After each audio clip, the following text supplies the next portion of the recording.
신명기 18장에서 과연 참신이 누구신가? 그리고 또한 참신을 섬기는 사람들 중에 참된 선지자가 누구인가? 거짓 선지자가 누구인가? 저희들에게는 대단히 중요한 문제입니다. 그래서 오늘은 먼저 신명기 18장의 말씀을 보는데 우선은 월요일 묵상했던 말씀 중에서 후반부 말씀을 먼저 보고 그 다음에 전반부를 보고 그 다음 요한복음으로 연결을 해서 보려고 합니다. 제가 신명기 18장 20절 말씀부터 읽습니다. 만일 어떤 선지자가 내가 전하라고 명령하지 아니한 말을 제 마음대로 내 이름으로 전하든지 다른 신들의 이름으로 말하면 그 선지자는 죽임을 당하리라 하셨느니라. 내가 마음속으로 이르기를 그 말이 여호와께서 하신 말씀인지 아닌지 우리가 어떻게 알리오 하리라. 만일 어떤 선지자가 있어 여호와의 이름으로 말한 것이 증거도 없고 이루어지지도 않으면 이것은 여호와께서 말씀하신 것이 아니요 그 선지자가 제 마음대로 한 말이니 너는 그를 두려워하지 말지니라. 신의 말을 전한다고 해서 그 신을 믿는 사람들이 그 말에 두려워 떨기도 하고 좋아라고 기뻐도 하는데 과연 그 신이 참 신인가? 또 그 말을 전하는 선지자가 참 선지자인가? 모든 종교에 다 해당되는 이야기입니다. 제가 성경 말씀 가운데 그 두 곳의 말씀을 읽을 건데 이 두 가지 말씀에서 공동으로 나오는 어떤 그 요소를 한번 생각해 보세요. 첫 번째, 태초에 하나님이 천지를 창조하시니라. 땅이 혼돈하고 공허하며 흑암이 깊음 위에 있고 하나님의 영은 수면 위에 운행하시니라. 창세기 1장의 말씀이죠. 그 다음 말씀은 에스겔서에서 나오는 말씀인데 여호와의 영이 선지자 에스겔을 이렇게 영으로 들어 올려서 어느 곳으로 갔는데 그곳에 해골이 가득하더라. 그리고 여호와의 말씀이 에스겔에게 임하시사 인자야 너는 생기를 향하여 대언하라. 주 여호와께서 이같이 말씀하시기를 생기야 사방에서부터 와서 이 죽음을 당한 자에게 불어서 살아나게 하라 하셨다 하라. 이에 내가 그 말씀대로 대언하였더니 생기가 그 뼈들에게 들어가매 그 뼈들이 곧 살아나서 일어나는데 극히 큰 군대더라. 자, 창세기 1장의 말씀과 에스겔 37장의 말씀에서 공통으로 등장하는 어떤 요소가 있을 거예요. 그것을 한 문자 두 개로 한번 표현을 하면 어떻게 될까요?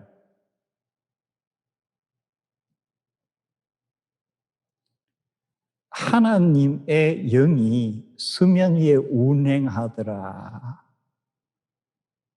영이란 것은 스피리트도 있지만 바람이라는 뜻도 있어요. 그래서 하나님의 영 같으면은 영어로 우리가 divine breath라고 할 수도 있고 divine wind, 신의 바람. 그리고 에스겔서에서도 사방에서 생기를 향하여, 그런데 이 생기는 바로 뭐예요? 하나님께서 이스라엘에게 불어넣어 주시는 바람이에요. 그럼 역시 divine wind예요. 그래서 우리가 한문자로는 신풍이라고 합니다. 신풍, 신의 바람.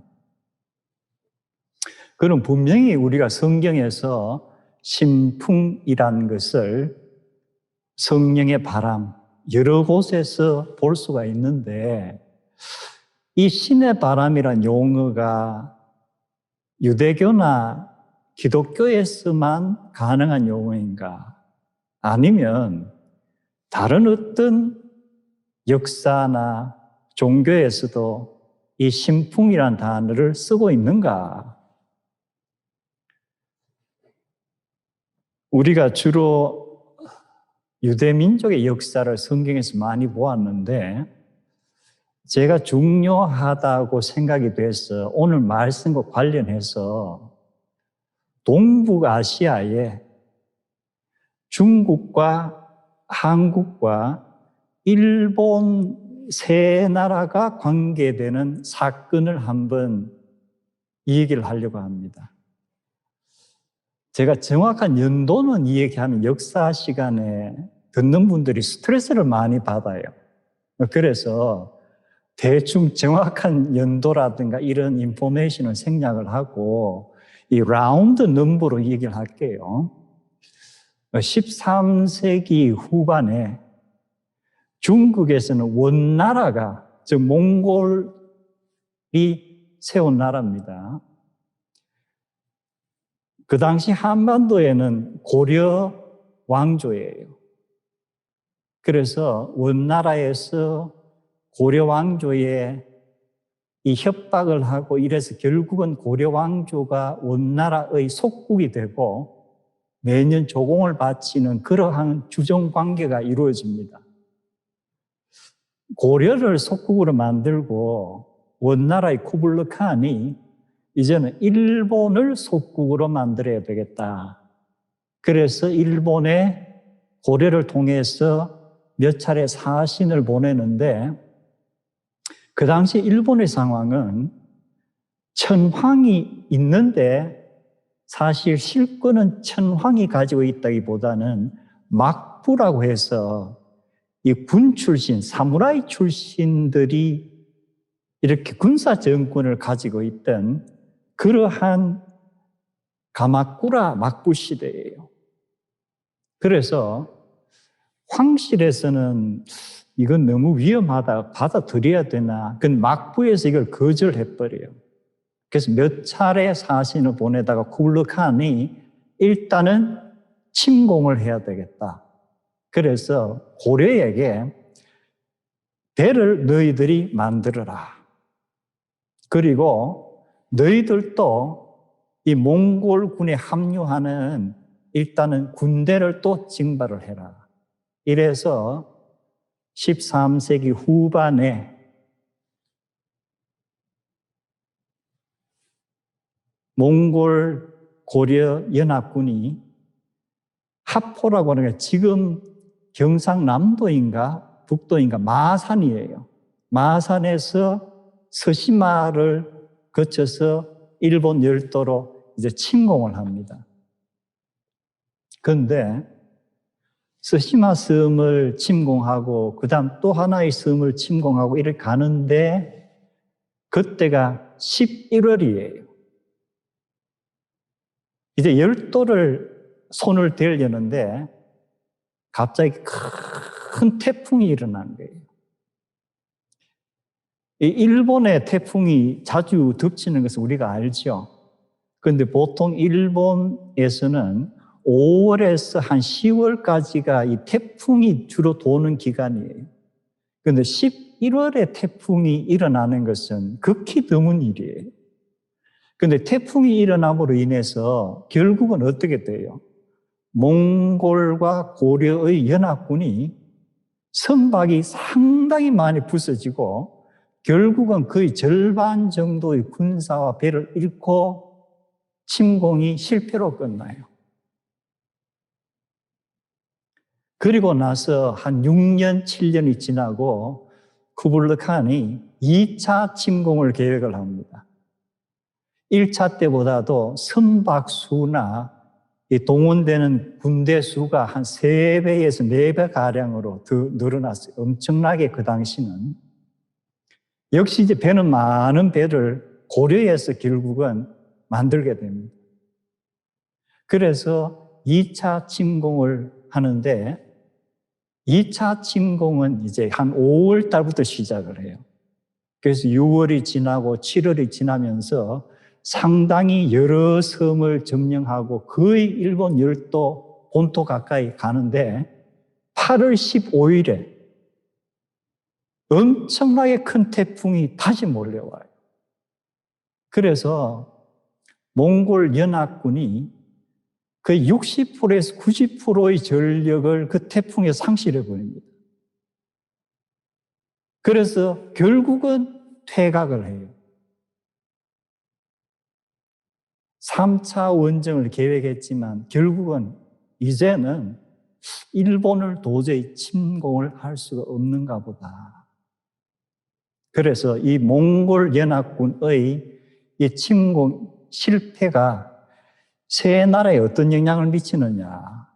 첫째, 중국은 일단은 많은 군인을 잃었고 특히 몽골의 해군력은 거의 다 바닥이 나버렸어요. 그리고 그것이 나중에 이제 원나라가 이 쇠퇴하는 데도 영향을 미치게 돼요. 한편 고려는 배를 만드는데 거의 산에 있는 모든 나무를 거의 잘라내다시피 해서 배를 수천 척을 만든 거예요.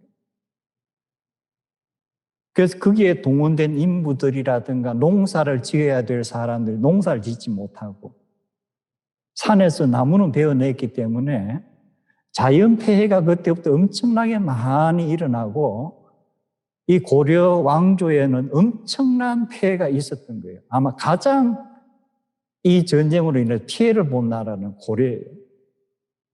한편 일본은 어때요?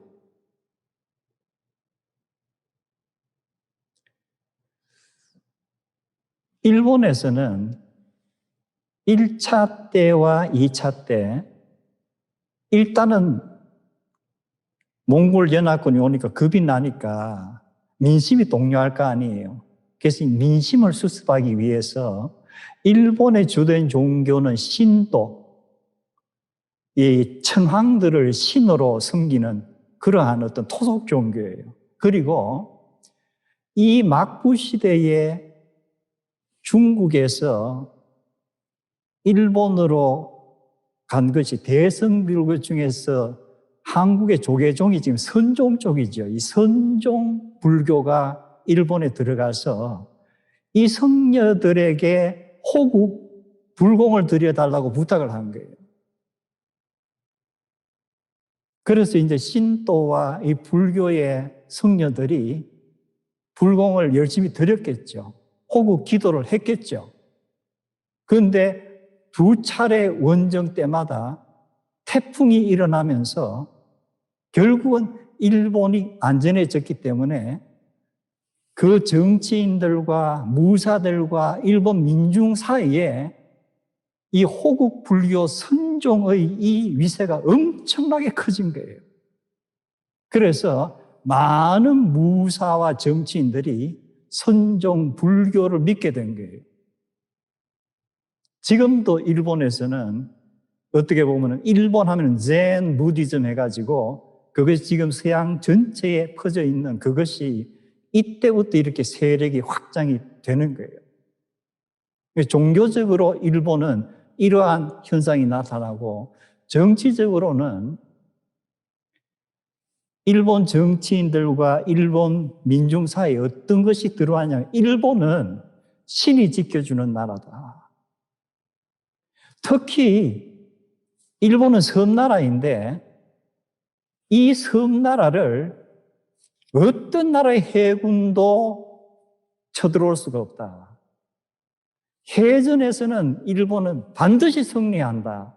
왜? 신풍 때문에. 지금부터 700여 년 전에 정말 그들이 기도한 신의 능력 때문인지 그냥 자연적으로 일어난 현상 때문인지 타이밍이 두 차례가 그렇게 일본을 막아주면서 신풍이 지키는 나라다 하는 이것이 일본의 외교 정책에 계속적인 영향을 미치는 거예요. 그래서 일본 정치인들의 뇌리에는 일본은 해전에서는 절대 패하지 않는다. 그리고 19세기 말과 20세기에 우리가 청일전쟁 알죠?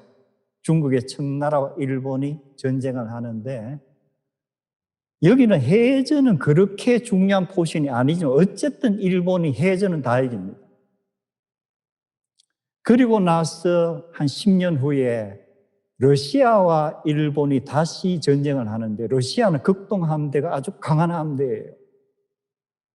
일본도 그때는 군사력을 많이 키우고 해군력을 키웠는데 어쨌든 러시아 함대와 일본 함대의 해전에서 일본이 연승을 합니다. 그러면서 일본 사람들에게 뭐예요? 신풍은 이거는 자기들의 국가의 어떤 수호, 신의 바람이에요. 2차 세계대전이 일어나면서 독일과 이탈리아와 일본이 동맹국이 됐죠. 구라파에서 일어나는 전쟁 외에 일본은 이제 태평양을 점거하기 위한 것이 주 정책입니다. 그리고 우리가 아는 것처럼 진주만 기습 공격이 일어나는데 군사 전문가들의 상식으로는 이것은 지극히 무모한 작전이에요. 그리고 거의 불가능한 작전이에요. 그런데 일본은 신풍을 믿고 이 진주만 기습 공격을 세우고 결국 성공하는 거예요.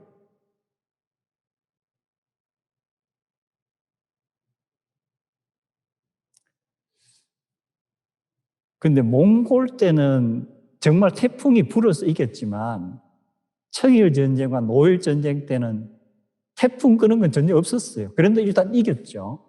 진주만 공격도 태풍과는 상관없어요. 어쨌든 이겼어요. 그러나 이들의 뇌로에는 이것이 다 신풍이에요. 그리고 결국 미국이 2차 세계대전에 참전을 하게 되고 6개월 후에 태평양에서 일본과 미군 사이에 가장 중요한 해전이 일어납니다. 미드웨이 해전이라는 거예요. 그 해전에서 승리하는 적이 태평양을 손에 넣을 수 있는 그런 중요한 해전이에요. 그 당시 미국의 해군력은 진주만 공격에서 많은 구축함을 잃고 그리고 일본이 원체 막강하기 때문에 일본과 미국의 해군 미드웨이 해전에 참여한 그 군사력이 3대 1 정도로 일본이 우세해요. 대부분의 전문가들은 일본이 미드웨이 해전에서 승리할 거라고 봤어요. 그리고 일본은 태평양을 점거한다. 일본 군부는 이번에도 신풍이 우리를 태평양을 점거하게 만든다. 그런데 미국 해군 첩보부에서 일본 해군이 사용하는 암호를 해독하게 된 거예요. 해독하면서 일본이 과연 어느 곳을 공격할 것인가? 어떤 곳에 어떤 배가 배치될 것인가를 알고 그 전세가 뒤집어져 버립니다. 결국은 일본이 미드웨이 해전에서 패배하는 거예요. 그런데 일본은 이것을 일본 국민에게는 숨겨요. 그리고 몇 개 섬을 가진 것을 가지고 역시 신풍으로 인해서 우리가 이겼다는 식으로 발표를 하는 거예요. 그리고 전쟁이 계속되면서 이제 일본은 점점 열세에 모입니다. 그래서 1944년과 45년에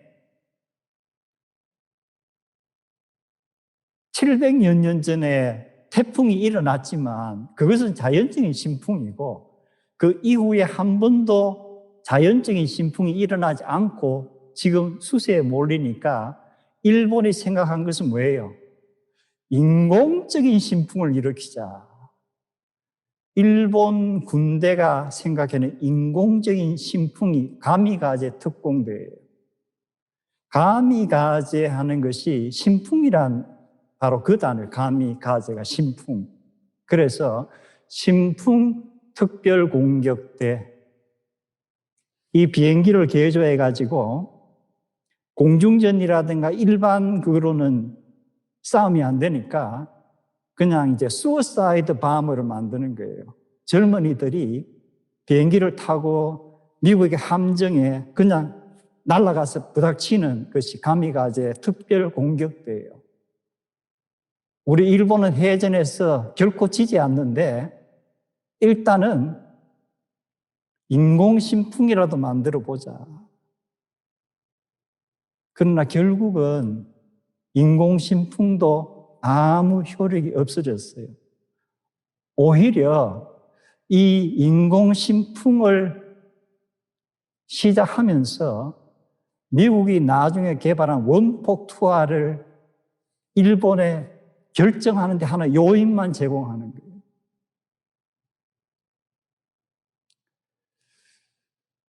얼마 전에 기사를 보면은 미국의 기상학자들이 인공강우를 실험하면서 일본 기상학자들에게 제안을 했어요.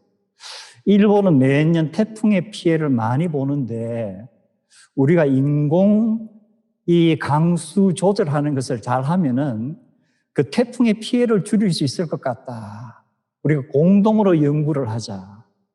이에 대해서 일본 기상학자들의 답변은 일본 열도에서 태풍은 많은 좋은 수자원을 제공해주고 결국 태풍은 일본으로 봐서는 이 땅의 피해는 있지만 굉장히 일본을 위해서 필요한 자연현상이어서 우리는 당신들이 하고자 하는 인공조절 기상실험에는 참여할 수가 없다. 이것이 과학을 하는 기상학자들의 입에서 사실 나오기는 힘든 말이에요. 그러다면 결국은 지금도 일본 사람들에게는 신풍이라는 그것이 거의 종교처럼 그들의 뇌리에 박혀 있구나.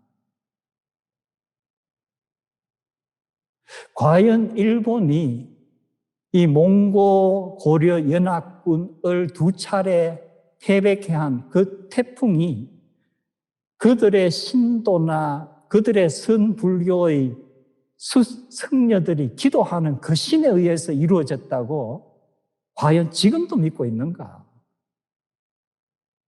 그러나 역사는 제 개인적으로 볼 때는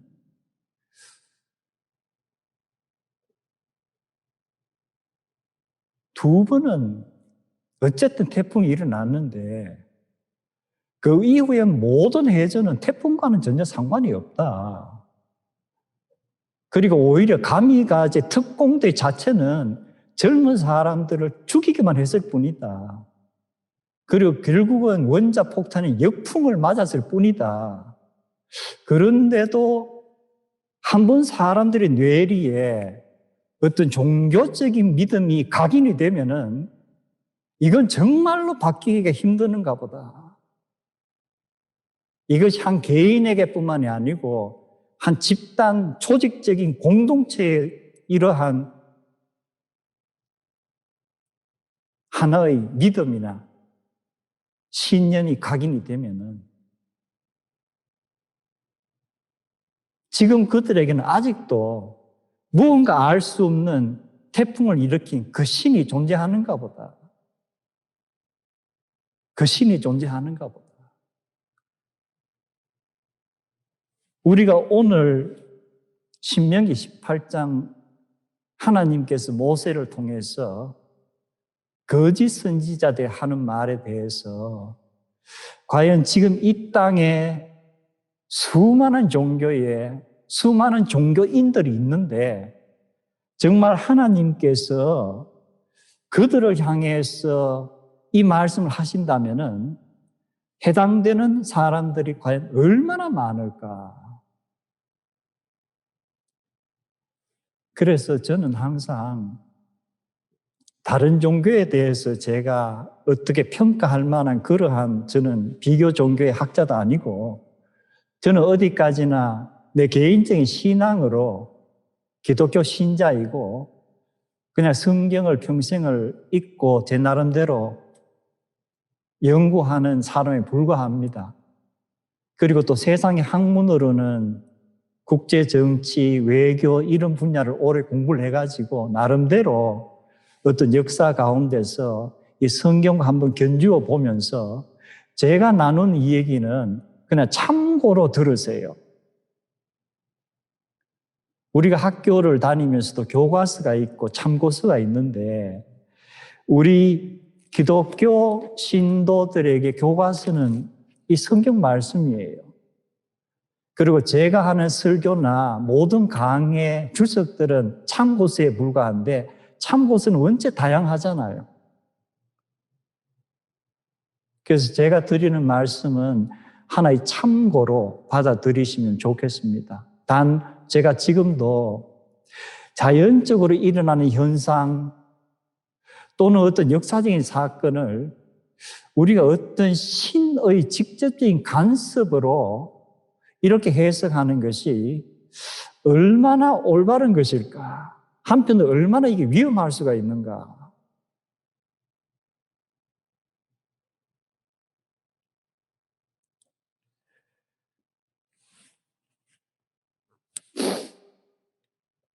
역사의 아이러니가 1941년 12월 7일 날 일본이 미국의 하와이 진주만을 기습 공격했을 때에 그 다음 날 프랭클린 루즈벨트 대통령이 의회에 일본에 대한 선전 보고를 부탁하면서 했던 말 중에서 그 날을 A date which will live in infamy. 치욕적인 날이다. 이렇게 표현했어요. 저 국치일이에요. 일본에게, 아니, 미국에게 12월 7일은. 그런데 역사의 아이러니가 결국 1945년 8월 15일에 일본의 히로히토 천황이 일본 국민에게 밝히는 무조건 항복 선언을 했던 날이에요. 그 8월 15일은 몽골 연합군이 2차 침공할 때 태풍이 일어나서 몽골 연합군을 패퇴했던 그 8월 15일이에요. 그 신풍의 8월 15일이 1945년 8월 15일은 역풍을 맞은 거예요.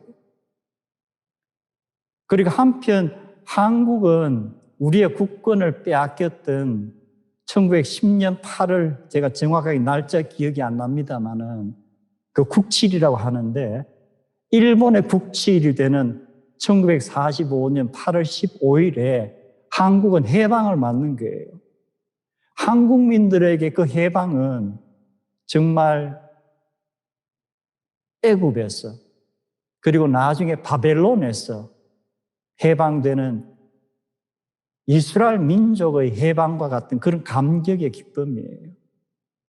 그리고 한국의 기독교가 깊이 그리고 아주 빠르게 전파될 수 있었던 것이 일제시대 때예요. 그 당시 한국민들에게는 이스라엘의 역사가, 특히 애굽에서 종살이하던 그 시대 역사, 바벨론에 유수됐던 그 시대 역사가 한국민의 역사가 된 거예요. 역사의 아이러니가 과연 하나님의 계획 속에서 우리가 어떻게 읽을 수가 있을까? 오늘 제가 드린 말씀은 어떻게 보면 하나의 세계사의 일부이고, 제 개인적으로 신풍에 대해서 종교 정치적인 입장에서 오랫동안 제가 가지고 있던 견해를 잠시 나눈 것이니까 그 정도로만 참고를 하세요. 그런데 이것보다 앞에 나오는 부분이 뭐냐면은, 하나님 여호와께서 너희 가운데 내 형제 중에 너희를 위하여 나와 같은 선지자 하나를 일으키시리니 너희는 그의 말을 들을지니라. 내가 그들의 형제들 중에서 나와 같은 선지자 하나를 그들을 위하여 일으키고 내 말을 그 입에 두리니 내가 그에게 명령하는 것을 그가 무리에게 다 말하리라. 누구든지 내 이름으로 전하는 내 말을 듣지 아니하는 자는 내게 벌을 받을 것이라. 자, 밑에 거짓 선지자에 대해서 이 얘기를 하시고 위에는 참 선지자를 이 얘기하시는데 어떤 특정된 그 선지자라고 했어요. 앞으로 이스라엘에 모세, 너와 같은 어떤 선지자를 내가 또 일으키리라. 모든 백성은 그 선지자의 말을 반드시 들어야 하느니라. 그렇다면은 신명기에 기록된 이 모세와 같은 선지자가 과연 이스라엘의 역사에서 누구인가? 아니면 이것이 인류 역사에까지 개입하는 것인가?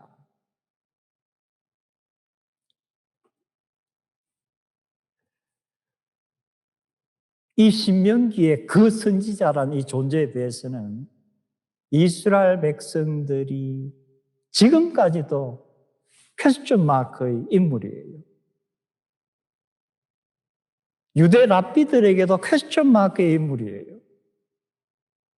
기독교 성경학자들에게도 퀘스천 마크의 인물이에요. 우리가 사복음서를 읽어보면은 예수님께서 가이사랴 빌립보 지역으로 이렇게 가시다가 제자들에게 사람들이 나를 누구라 하느냐 할 때 제자들이 민중이 예수를 어떻게 평가하는가를 전해주죠. 어떤 이는 엘리야라고 합니다. 어떤 이는 예레미야라고 합니다. 어떤 이는 선지자들 중에 한 사람이라고 얘기합니다. 그때 너희는 나를 누구라 하느냐. 그런데 우리가 유대 문헌을 쭉 살펴보면은 흥미로운 사실이 이 신명기에 등장하는 그 선지자에 대해서 사람들이 이 선지자가 누구냐 물으면은 두 번째 모세 아니에요? 두 번째 엘리야 아니에요? 예레미야 아니에요? 선지자 중 하나 아니에요? 메시아 아니에요? 이런 대답이 수천 년간 계속 나오는 거예요. 그러면 그 선지자와 예수 그리스도는 어떤 관계인가? 요한복음을 보면은 예수님께서 오병이어의 기적을 일으키시고 사람들이 자기들끼리 하는 이 얘기가 뭐예요? 와,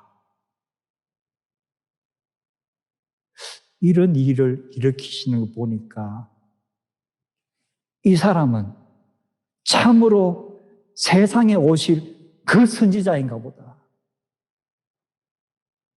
그러면 오병이어의 기적이 일어났던 그 현장에 있었던 그 이스라엘 민중은 예수 그리스도를 누구라고? 모세가 신명기에 기록한 모세와 같은 선지자를 일으키리라 하는 그 선지자라고 생각하고 그를 왕으로 삼으려 했던 거예요. 그런데 요한복음의 기록을 계속 읽어보면은 요한복음 6장에 오병이의 기적이 나오는데 요한복음 7장에 가면은 초막절에 어떤 얘기가 나오는데 초막절 명절에 예수님께서 그 예루살렘 성전에서 그 민중들이 외치시는 거예요. 외치시면서 누구든지 목마른 자는 나에게로 오라. 그리고 마시라. 그러면 그들의 배에서 생수의 강이 흐르리라. 그 얘기를 듣고 사람들이 이 사람은 참으로 그 선지자인가 보다. 그런데 한편 또 다른 사람들은 아니, 그리스도가 베들레헴에서 난다 그랬지 나사렛에서 나는 게 아니야. 그렇다면은 예수님 당시만 해도 그 선지자가 누구인가는 이스라엘 민족들에게는 큰 관심사예요. 그리고 예수님이 과연 그 선지자인가 아닌가 그들 사이에 항상 논쟁이 있었던 거예요. 그 선지자는 과연 누구인가?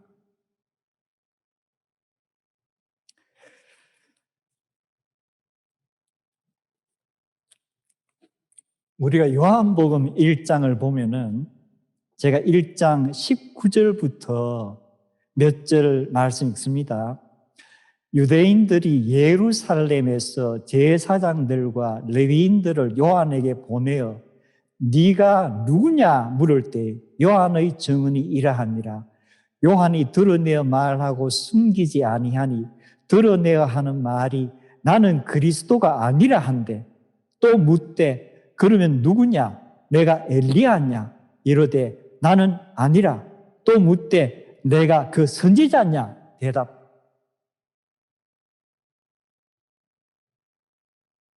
이 그 선지자는 어떤 인물이 나타날 때마다 사람들이 그 선지자인가? 세례 요한이 나타났을 때 세례 요한이 모세가 이야기한 그 선지자인가? 예수가 나타났을 때 예수가 모세가 이야기한 그 선지자인가? 과연 그 선지자는 누구일까?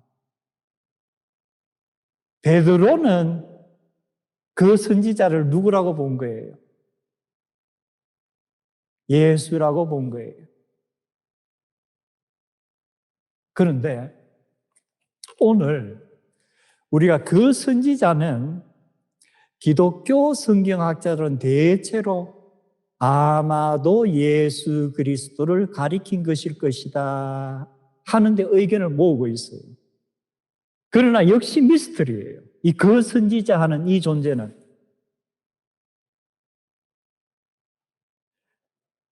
그런데 오늘 제가 요한복음을 읽었는데 요한복음에 지금 등장하는 주요 인물이 세례 요한이죠.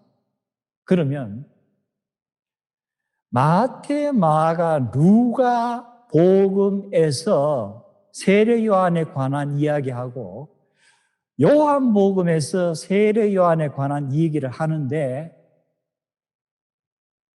아주 중요하게 다른 것들이 몇 개가 있어요. 첫 번째, 마태, 마가, 루가 복음에서는 세례 요한이 세례 요한이라고 나옵니다. 즉 John the Baptist예요. 또는 John the Baptizer라고 그가 하는 역할이 그래서 그는 세례자로 딱 규정이 되어 있어요.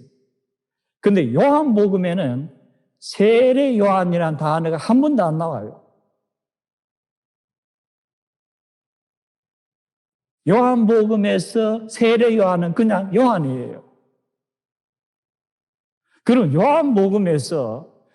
요한복음을 기록한 사도 요한은 어떻게 구별이 되는가? 세례 요한이 그냥 요한이라고만 소개되면은 사도 요한은 어떻게 요한복음서에 기록이 되어 있죠? 나중에 예수님께서 마지막 만찬을 하시는 날 예수님의 품에 기대어 있던 주님께서 사랑하시던 제자가 예수님 십자가에 달리셔서 예수님께서 사랑하시는 제자가 그의 모친 마리아와 함께 있는 것을 보고 예수님께서 부활하시고 갈릴리 바닷가에서 나타나셨을 때 예수께서 사랑하시는 제자가 주다!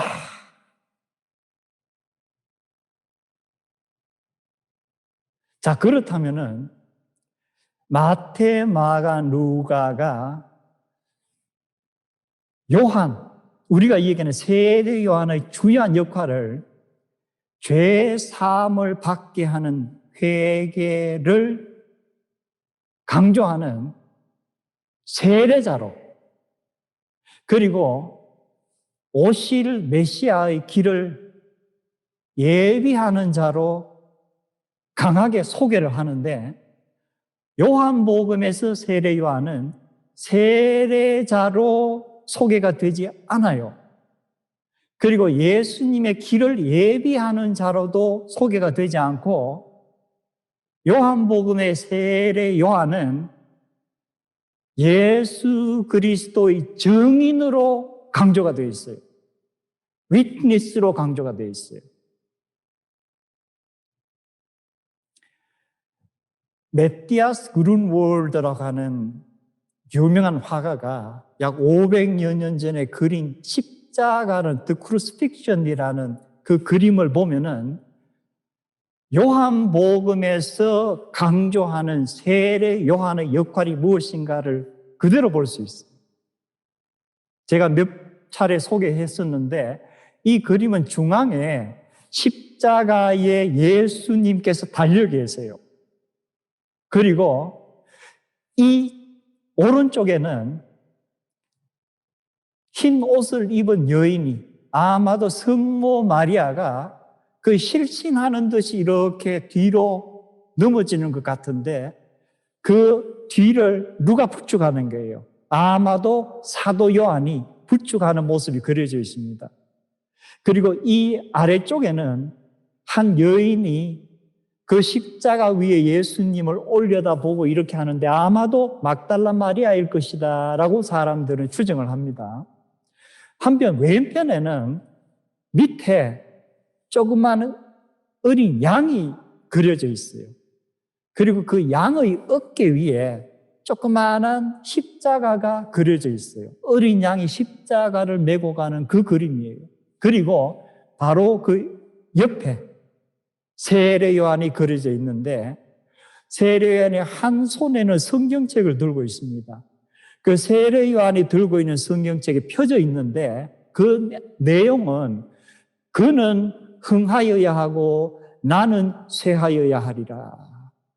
He must increase, I shall decrease.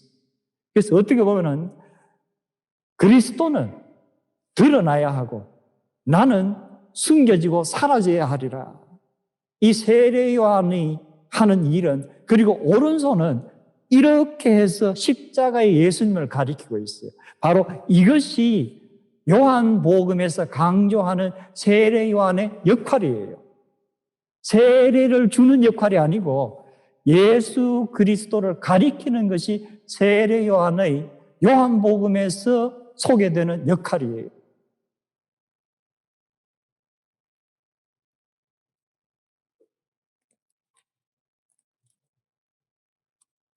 그리고 요한복음의 기록을 보면은 세례 요한이 예수님께서 이렇게 오시는 것을 보고 세상 죄를 지고 가는 하나님의 어린 양이로다.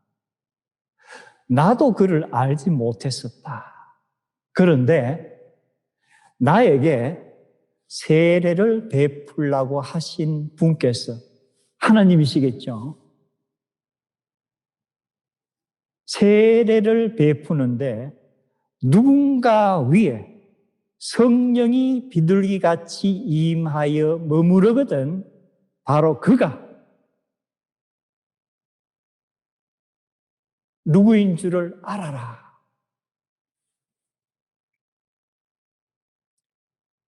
우리가 사복음서를 종합적으로 보면은 예수님께서 세례를 받으실 때에 성령이 비둘기같이 임했다. 그런데 요한복음에서 요한복음의 세례 요한은 나도 그를 알지 못했으나 그의 위에 성령이 임할 때에 그가 하나님의 아들인 줄을 알고 증언하노라. 그렇다면은 세례 요한에게 예수 그리스도가 하나님의 아들이시오 메시아인 것을 알게 하는 그 순간은 마치 창세기 1장 2절에서 하나님의 영은 수면 위에 운행하고 계시더라 하는 것 같은 그런 순간이에요. 하나님의 영이 잔잔한 바람을 일으키면서 세례 요한에게 이 그리스도가 누구인가를 알려주는 거예요.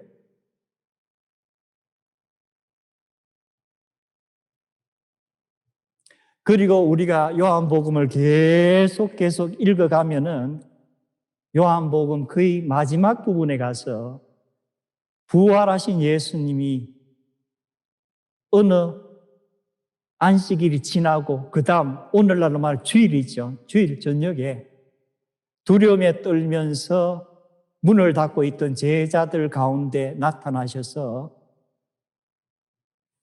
손 그리고 옆구리에 상처 자국을 보여주시고 그리고 너희에게 평강이 있을지어다 인사하시고 그 다음에 하신 말씀이 아버지께서 나를 이 땅에 보내신 것처럼 나도 너희를 이 세상으로 보내노라.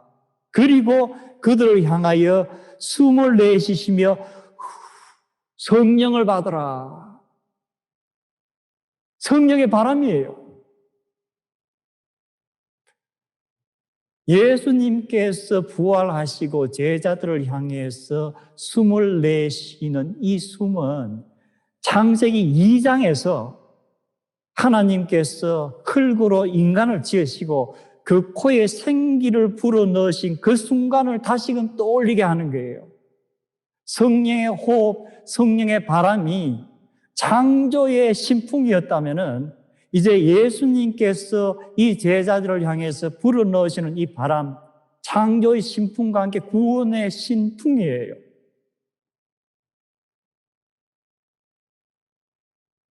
그리고 40일이 지나고 예수님께서 이제 성천하시기 직전에 제자들이 모여서 이때가 우리나라가 회복되는 때입니까? 이제는 개개인의 어떤 일이 아니고 하나님의 선택받은 민족의 공동체의 운명에 관해서 제자들은 묻는 거예요.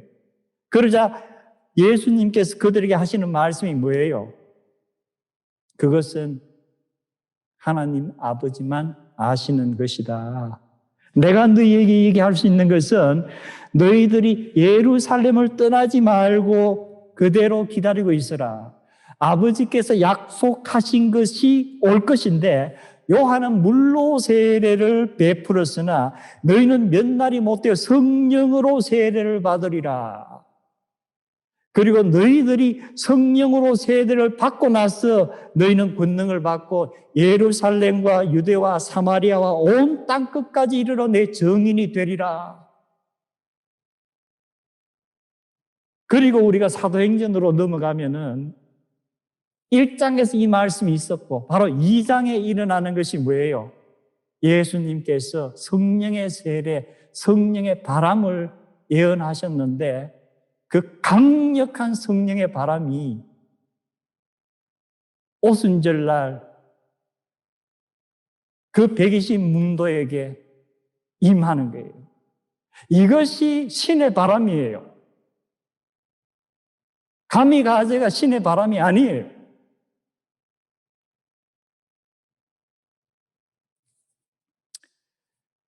이제 2020년 한 해가 저물어 가는 마지막 주님의 날입니다. 오늘 저희들이 신명기, 요한복음, 그리고 마지막에 사도행전 1장과 2장을 통해서 우리 인류의 역사 속에서 참된 신의 바람, 신풍이 무엇인가?